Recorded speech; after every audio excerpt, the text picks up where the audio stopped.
Alrighty. Welcome back, Annie and everybody. This is Linen Otter, here to do another episode of Burrows. And we're about to try some weird stuff to see if that helps us connect with our past selves or something. Roger. I swear, his mind operates on kid logic. Playing dress up and talking about our dreams was never meant to be this erotic.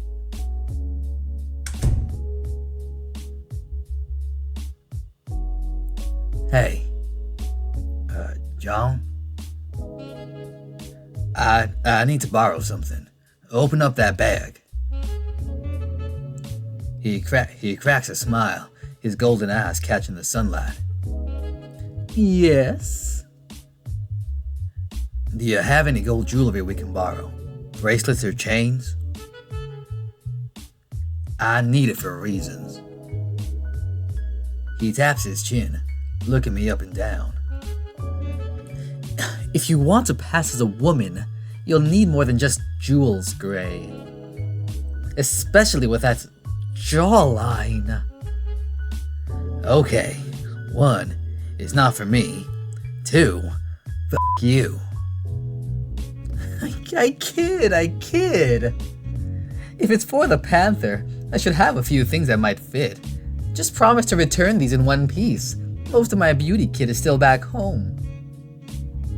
Though any accessories broken in the heat of passion are a worthy sacrifice, if that's what you're... Nope. Not letting you finish that thought. Shoo. He grumbles and starts rummaging through his bag. I swear I hear him dump out what sounds like an entire jewelry store before returning with my request. These should stretch enough to fit around his girthy wrists and neck. The elastic will wear out, but don't play around too hard. Oh, and while I was looking, I found the phone for your timer. You forgot to set it again. My bad, thank you. Thanks. Wait, what's this? I pull out a tiny glass pot with a metallic substance inside. Oh, that's a liquid gold pigment. I figured it could suit his fur color. That stuff doesn't grow on trees though, so keep it light. I don't know how you manage to be both selfless and selfish at the same time. Yes, I'm a generous queen. Now be off with you. I have a stack of fashion magazines to flip through.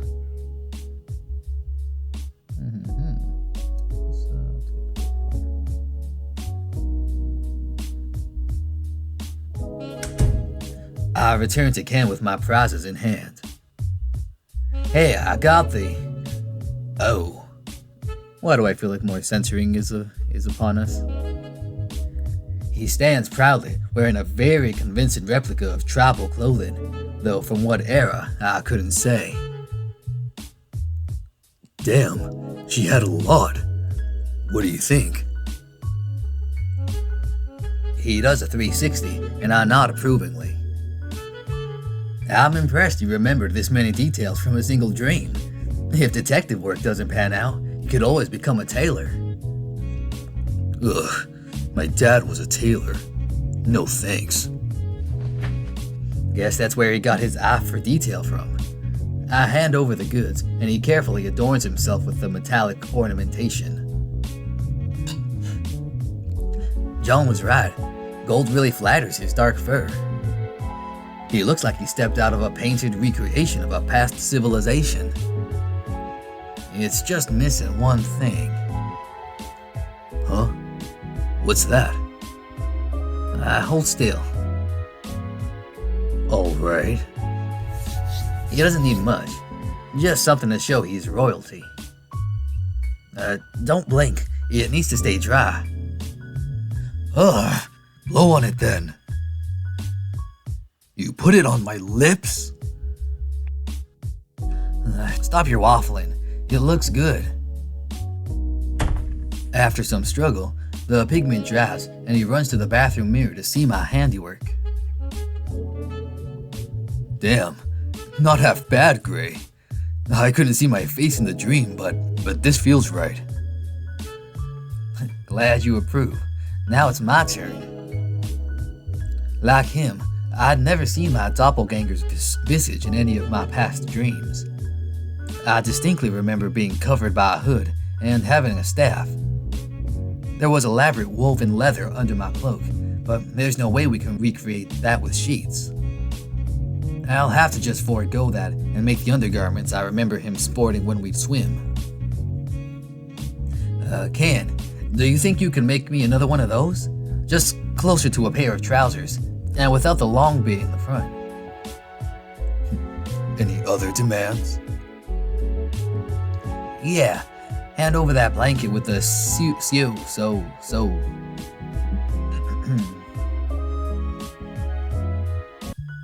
Sue. Yeah, hand over that blanket with the Sioux textile on it if you're not gonna use it. I'll make the cloak myself. This feels kind of fun, truth be told. Like making Halloween costumes with your friends. Ken is smiling too. If we can't escape the room, the next best thing is imagining we did. After some trial and error, I fashioned myself a serviceable cloak. I think my counterpart had longer head fur, but I covered my eyes with the hood instead. Oh, I almost forgot the most important part. I grab a broom from the bathroom and unscrew the bottom to leave me with just a wooden rod. He always carried a walking stick. It was named something, but I forgot what. Your tongue can't pronounce it. Sick. You look like a proper wizard or some shit. I pull off my pants and slide into his bespoke trousers. They look like some weird cloth diaper until he tightens the waist and tugs the leg. Holes down. I groan as they ride up on either side of my crotch.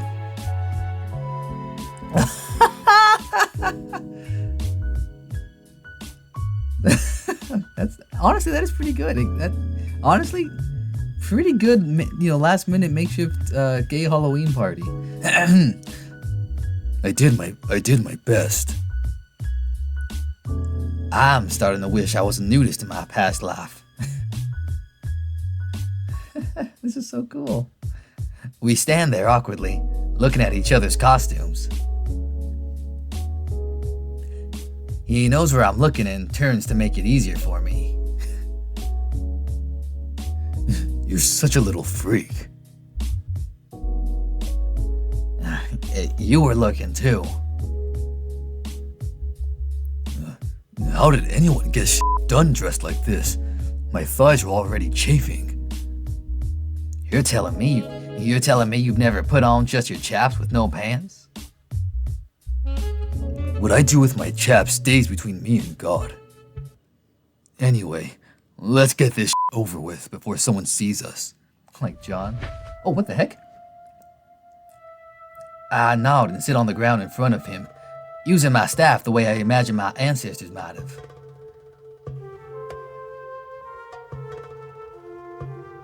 Was it a conduit of magic? I remember hearing bells whenever he'd walk with it.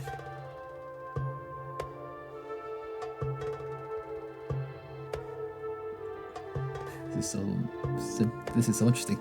I pointed at a wall and focused as hard as I can.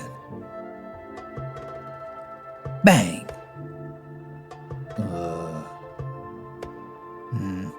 Maybe he used it like a bow staff?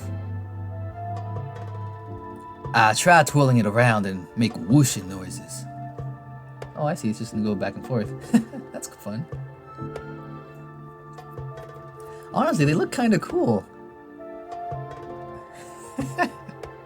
This looks like fun. Treat it with respect. Sorry. Huh? Nothing. Let's start. Alright. I take it you've never done tantric stuff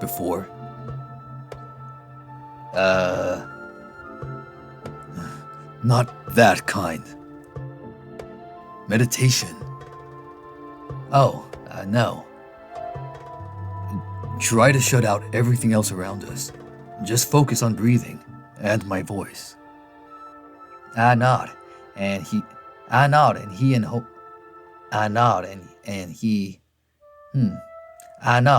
holds his hand out towards me.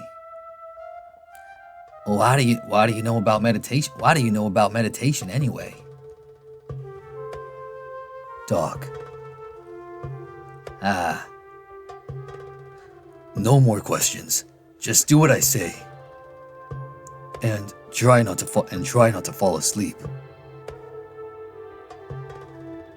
All right. I take his hand and close my eyes. His grasp softens and his fingers gently circle my palm.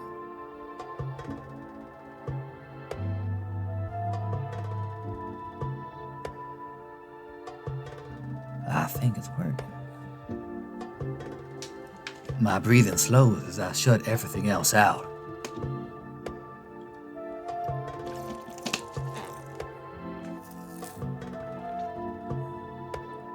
I focus on his touch, our breathing, the sound of the wind outside. His fingers rub my palm over and over again. He's done this before. Am I really his first? Did Doc really teach him this? Soon, I can start to see the outline of his body, even with my eyes closed. I open my mouth to speak, but stop myself. I can feel his intentions even without speech. He's going to begin now. My body tenses up as I suddenly feel cold. The sensation of losing blood and going numb washes over me. Something vital is being drained. I want to look, but I'm frozen in place. He apologizes, somehow. He goes slower. I catch my breath. I can keep up with it now. Oh, as if someone turned on a movie screen on my left, I turn my head and see a flickering white box of light. It's going to begin now, he says. Tell me when you want to stop. I confirm, and soon the light completely envelops us. Whoa. We're laying on the grass, looking up at a bright blue sky as the clouds roll by. The wind and trees all sing together in harmony. Their sylvan tongue sounds like birdsong to my naive ears. I've asked Aeon to teach me many times, but he says it's impossible for a mortal's tongue to speak a language older than the creation of words themselves. That has never stopped his tongue from cavorting with the mortals before, though that shall stay between me and him.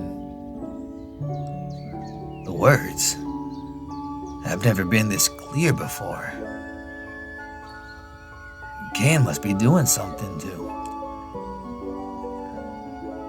I wonder where that silly bird has wandered off to. 'Twas only this morning that he set off to gather food.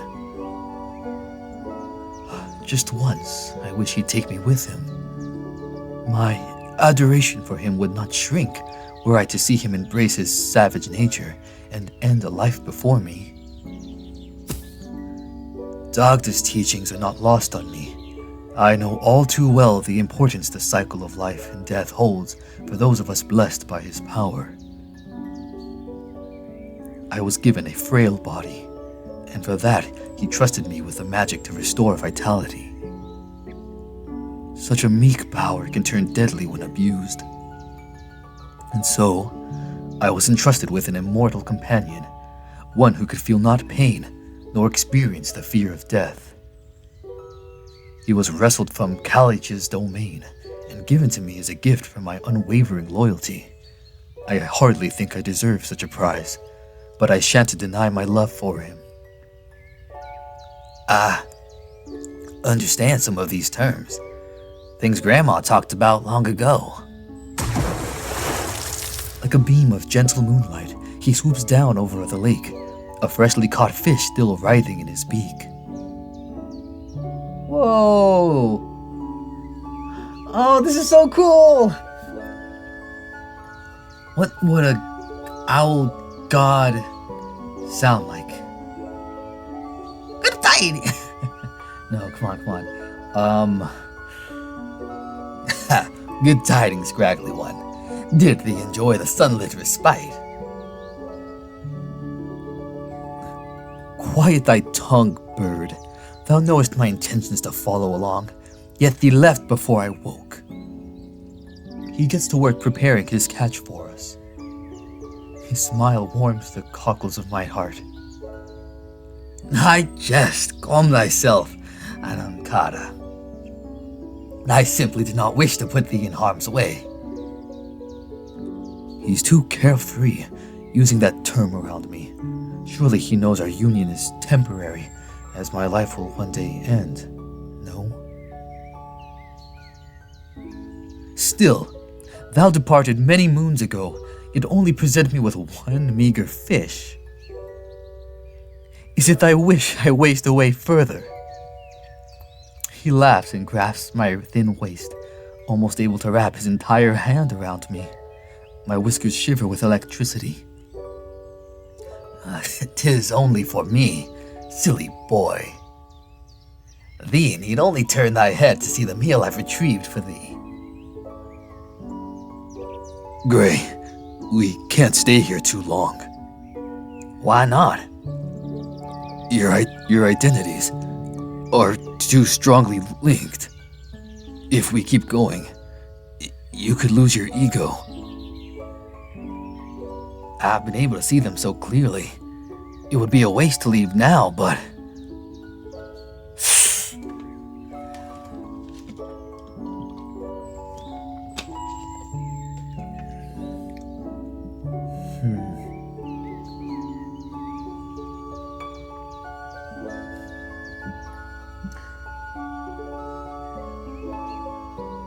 He said we can't stay here too long. He didn't say we should, so let's keep going.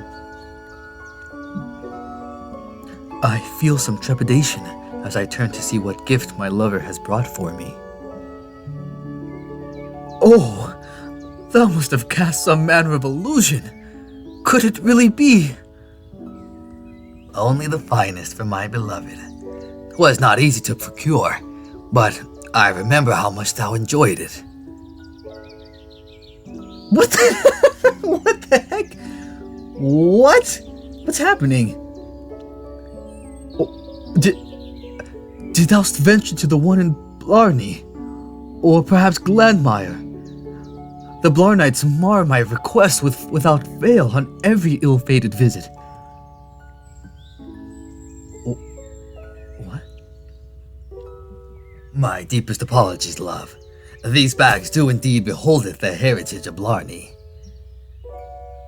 Would it trouble thee to recount mine order? Indubitably. Thine's request was for 2 hamburger steaks, incongruous with cheese, doubled in magnitude. What the fuck is going on here? I think our memories are starting to converge. The concoction of milk and sugar, disturbed until its contents become combined. And an apple pie. Hast thou noticed my discrepancies in my delivery, dear? Any discrepancies? How often do you eat takeout? No, shut up. I smile, moved that my beau has memorized my meal of choice. I mean, hey, what the heck? The forest starts to catch on fire, but it is not close enough for us to start running. My thanks. I was a hair's breadth away from expiring. Prithee, pass this humble possum a fry. None of this is important. We should stop. No. I pat my non-existent stomach, and he kisses me on the forehead. What?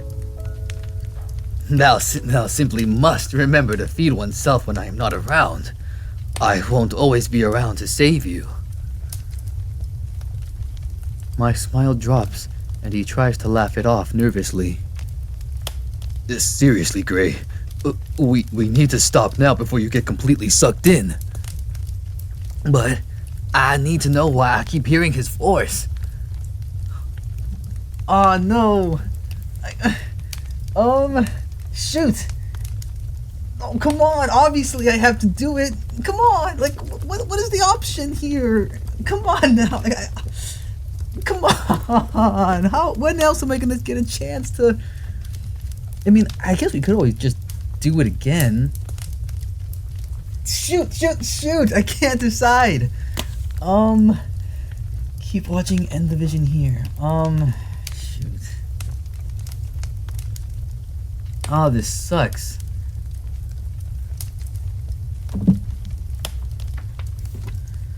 I mean, things are starting to fall apart, so the thing is, if we don't back out now, Ken's gonna get really, really mad at us. But I'm so curious to see how this keeps going, see what happens. Is it me choosing or Gray? Honestly, we already something bad's gonna happen if we keep watching. I'm gonna end it. I gotta end it. Fine. Let's stop. Oh, no, goodbye. It takes some effort, but I feel the layers start to come undone around me. I really wanted to keep going, but at the same time, I feel like it was baiting me. This game is baiting me. It knows I want to see more, but again, if there's like a good ending and a bad ending, I'm sure this would lead to more of a bad ending if I kept watching. Maybe. The room spins, and I fight against its inertia until I wake up with a gasp.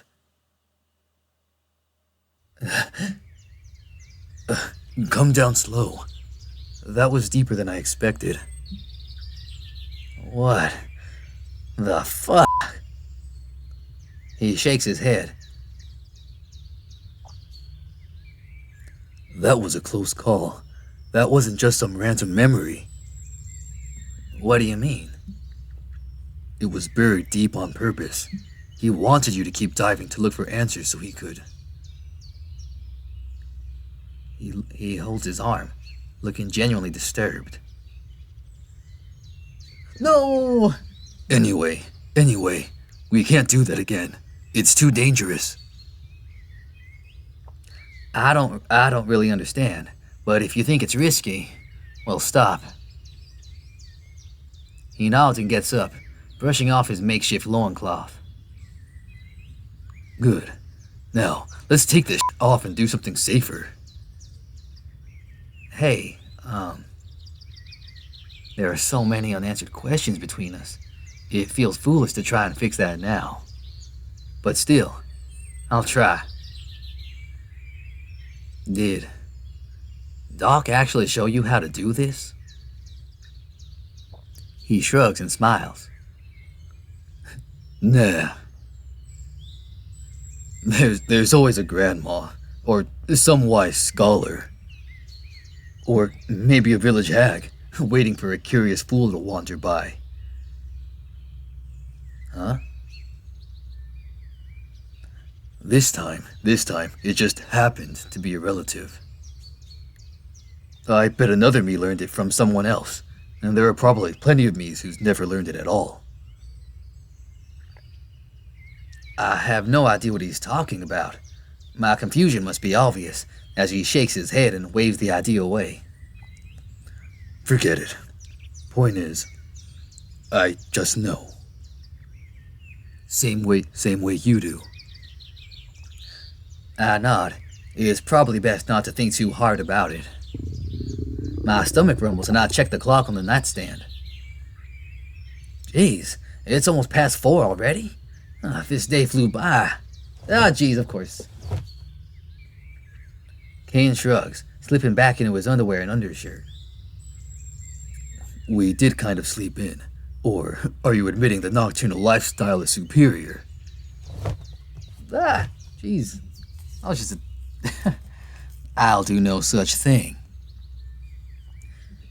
He looks at me funny, and I realize some of Fallon's way of speaking slipped through. Oh. So, dinner? But I'm all out of cereal. I can get us something from downstairs. Just... A knock on the door scares us half to death. It's Colt and Jesse. Hey guys. What's up? Hope you're having fun.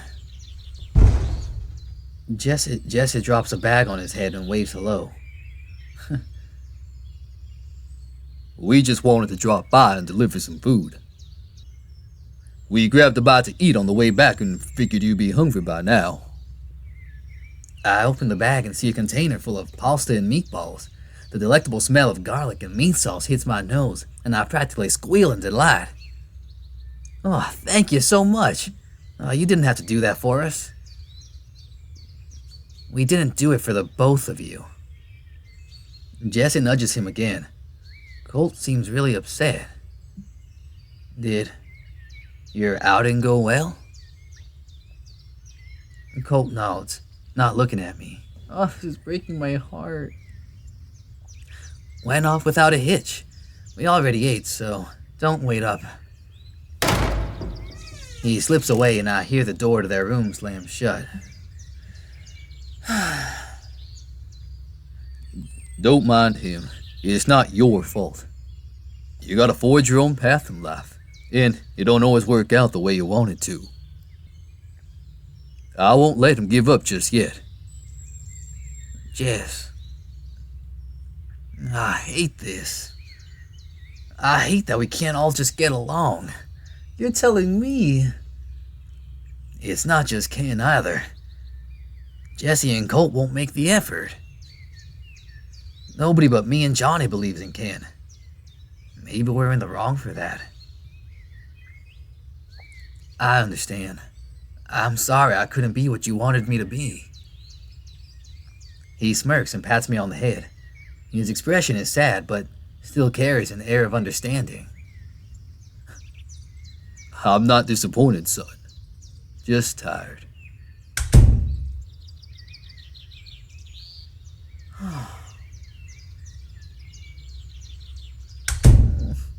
The door closes and I hear him muttering to himself as he walks away. Just tired.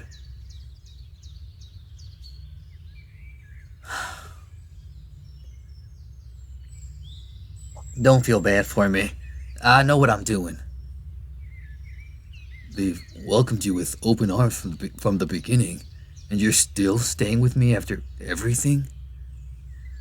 Well, what can I say? I'm a completionist. I started this game choosing you, and I'm not going to even attempt to explain why again. Just accept that this is what's happening. Alright. Shit. You sure you're not in love with me? Dang it, Ken, I could smack you. I'm staying with you, but... Positive. Now, come on. Let's eat. We dig into the generous portion of pasta, quelling our appetites. When are they gonna shower? That's my question. Did they ever shower a couple episodes ago and, I don't know. They said they were gonna shower. Gray and Ken. I'm sure Jesse and Colt probably showered by now, but anyway. I guess this was Colt and Jesse's last gesture of goodwill towards us. All I can hope is that this means they support my decision. When this blows over, we'll clear Ken's name, and everyone can meet again on equal terms. Yeah, hopefully. A knock at the door interrupts our feast. Who will get? I don't know. I don't know. Wait a second. I swallow a huge lump of pasta and groan as it plops into my stomach. Hello? There you are. I was about to call the local pawn shop to see if you two hawked my jewels. Oh, It's just you. He sniffs the air and spots our dinner. You know, I may be a lady of good breeding, but I have an insatiable weakness for Italian cuisine. And? Here, you can have half of mine. Oh, monsieur, don't mind if I do. He pushes past me and sits on the floor, neatly tucking his dress under his knees like a proper lady. You sure about that? They say not to feed strays or they keep coming back. This is already way more food than I'm used to eating. It would have gone to waste. I would have eaten it. Remember our little conversation about getting fat yesterday? I could pull it off. If you keep gaining weight, you won't be pulling anything off, sweetie. I said the same thing. I knew I liked this girl. I groan. The last thing I want is for these two to get along. Anyway, I can't help but feel completely ignored. Is this a boys-only club or something? No, not at all. We just, had some private matters to attend to, is all. He never talks this formally with me. We're not exactly friends, baby. So forgive me if it slipped my mind to invite you too. He stabs a plastic fork through a pile of noodles and twists, pulling back a good third of the portion. I forgive you. After all, I know that money will come eventually. But I have another matter to talk about with you. In private? Really now? He pulls me closer, holding my chin and whispering so only I can hear. About getting the hell out of here. What are you? Cam blinks a few times and then stumbles to his feet. If that's what you mean, I mean... let me go shower. I'll give you two some privacy. Jeez. Wait, don't go. His tail slips past me as the bathroom door slams. John giggles deviously. You really need to work on subtlety if you're trying to pass as a woman, John. And I really gotta work on editing this episode now, because we're gonna be done now. I don't know. Man, I know I really wanted to keep going forward. It's just, I don't know. It felt like something bad would have happened. Somebody confirm that. Somebody justify my decision in the comments who's a bit more familiar. You know, maybe no spoilers. I might go back and do this again to see what happens myself. But overall, like, was this more of a positive decision? Like, yeah, I was smart, good gameplay.